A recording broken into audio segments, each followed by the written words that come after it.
One of the challenges that all of you all have today is where even 10 years ago when I started, I didn't have, and that is the constant barrage of gurus, YouTubers, influencers, other agents, social media telling you that this way that you're not doing is actually the best way, and that you need to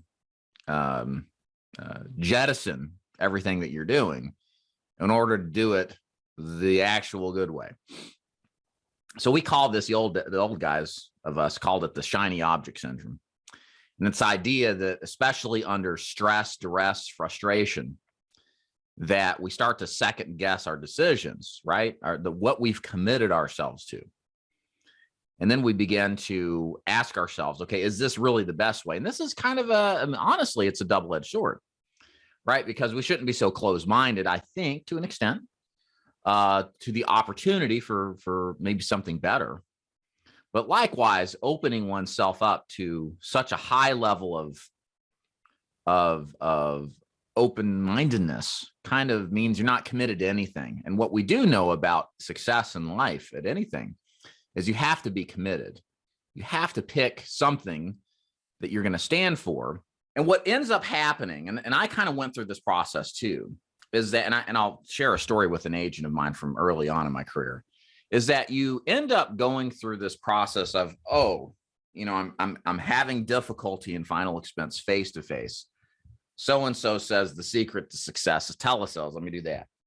Then you realize doing telesales, there's a whole host of other issues that you were unaware of that now you have to deal with.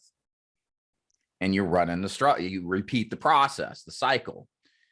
And then you hear about maybe mortgage protection's better, or then you go to Medicare, or maybe you get out of insurance altogether and you get into some other kind of work and the next opportunity. There's a bunch of people out there who are the cyclical opportunity seekers that never actually accomplish anything, but they've got experience and all sorts of business models, but no actual wisdom or hard fought success. Perfect example. I recruited an agent locally, probably in 2014, 2015. Good agent, lots of charisma, lots of potential, but his personal fault was that he never could commit to anything for long. He literally was what I just described. He bounced around from one thing to another his entire career. And he accumulated 17 years of insurance sales success, but he never had more than 1 year of wisdom in one particular niche. And so guess where he was? He was literally always retained in the same spot that he started off with. He never grew. He never progressed. He never got the hard-won perspective and wisdom that one gets when you struggle, when you face failure, but you go on anyway. And I think that that process and that commitment to that is required to have success. And again, the difficulty here is that are we reacting to a bad run that's happened in 1 week that every single agent has, and then responding in a way to avoid the pain by looking at the grass that's greener over here? That if you're responding to that, then that's probably not a true reason why you need to just up level or just up in a complete upheaval, completely get rid of everything.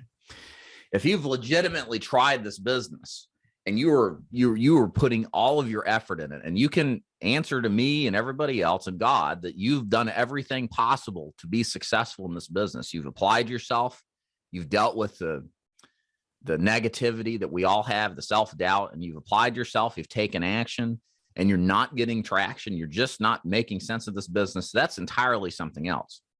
And my experience is that most people don't do the second option, and they know in their heart of hearts that they don't. But that's where I would say a change is warranted. But up until that point, what you all have to learn how to deal with is accepting the good and the bad with any business. This is something that I eventually learned because I used to be the perennial, for a while there, shiny object syndrome guy. I remember at some point selling final expense, I was attracted to selling advertising like on a massive postcard and going into businesses. I never did it, but I studied it and paid attention to it and thought about really doing it, and wasted a lot of mental energy on that kind of business model. And I've done that several times through, especially the beginning of the insurance career. Why? Because, it sucks sometimes to sell insurance. You're going to have some good weeks and stuff, definitely some bad. And, but all of that, ultimately, if you can't conclusively say that you're in number 2, which is that position where you've burned the bridges, you've gone down in a blaze of glory, and it isn't working for you. If you're not in number 2, it's likely that this lateral change to something else, because it's really an avoidance of pain and not dealing with where you're inadequate, it's probably not the best thing to do. And you're going to end up in this cycle and be like this man that I worked with that was in his, at his time in life, probably his early 40s, and never really had traction in the business. Just knew a little bit about a lot, but never knew a lot about a little thing. And that's what makes one successful, I think, and is that focus that's necessary and willingness to take the heat. But the insurance business is not an escape from pain or frustration. The insurance business is going to have its fair share of that. Okay. And thankfully, if you apply yourself and do well, it's worth dealing with, because otherwise it's a mental game for the most part. You're not ever going to get rid of that. Like, for example, I had somebody mention, I don't know, something about leads. And it's just this business is finding leads is the thing. And I'm like, well, yeah, welcome to being in business. That's being in business. You always have problems that you're trying to manage, challenges that you're trying to manage. And for us, that's one of them, right? For restaurants or other businesses, it's finding good people. It's retaining good people, right? It's being competitive, whatever their particular industry challenges are, right? So that's the cross you have to bear, I guess, in a sense, is that you accept this challenge, and you're never going to get away from it entirely.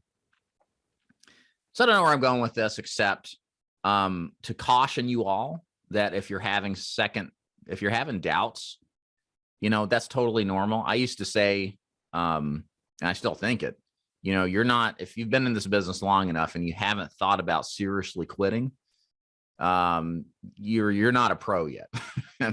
Every one of us has that. Some of us, like myself, go through it where we do quit. Everybody faces that. I'm not so good. I'm not so sure my mindset training is very good, but I try to relay stuff that I've personally experienced, and because I see the same patterns in other people, and these are just normal. Like, if you think of a kid and the mistakes they make, and they're growing up, they got to make the mistakes. That's part of being a father with a son and kids, right? You can't fix everything for them. You got to go through some of this, but I can parlay my experience to you because I was right there with you in a lot of the ways. It's frustrating business. What if I could do it differently? Well, on some level, just accepting that some people aren't going to see you, that no matter what you do, you can do everything right, but some things you just can't change some minds and hearts, right? But that doesn't mean that the business is broken.